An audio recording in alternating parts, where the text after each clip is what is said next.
বুধবার বিকেল 4টা কুষ্টিয়া ইসলামী বিশ্ববিদ্যালয়ের সমাজকল্যাণ বিভাগের নিজ কক্ষে বসেছিলেন সহকারী অধ্যাপক আসমা সাদিয়া রুনা।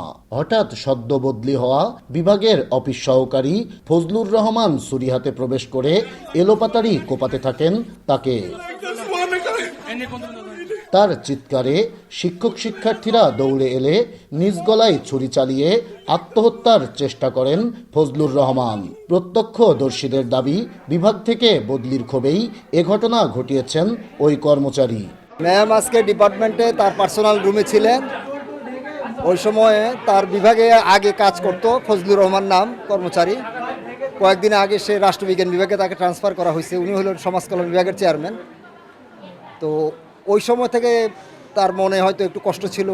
যে রুম দরজার সাথে ভাঙা হয়েছে, ভাঙাই দেখতেছি যে ম্যাম তো একদিকে পড়ে আছে, আর ওই যে মানে খুন করতে আসছে সে নিজেই নিজের গলা কাটতেছে।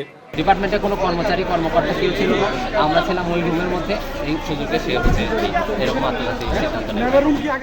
খবর পেয়ে বিশ্ববিদ্যালয়ের প্রক্টোরিয়াল বডি ও পুলিশ ঘটনাস্থলে এসে আশঙ্কাজনক অবস্থায় তাদের দুজনকে কুষ্টিয়া জেনারেল হাসপাতালে নিয়ে যায়।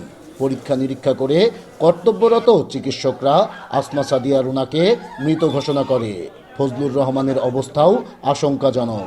প্রাথমিক অবজারভেশনে এই গলা কাটছে এখানে, আর হাতে কিছু ইঞ্জুরি, কিছু ফাইন আছে না, হাতে পায়েও আছে। এ ঘটনায় নিহত শিক্ষিকার পরিবার ও সহকর্মীদের মধ্যে নেমেছে শোকের ছায়া। প্রশ্ন তুলছেন বিশ্ববিদ্যালয়ের নিরাপত্তা ব্যবস্থা নিয়েও। এটা আমার কাছে মনে হচ্ছে একটা চরম কলঙ্কময় অধ্যায় ইসলামী বিশ্ববিদ্যালয়ের ইতিহাসে, এটাই প্রথম। তো আমি চাই দৃষ্টান্তমূলক একটা শাস্তির। আর পুলিশ বলছে হত্যাকাণ্ডের মূল কারণ খতিয়ে দেখছেন তারা। ওখানে যে সিসি ক্যামেরাগুলো আছে ওগুলো আমরা বিশ্লেষণ করছি।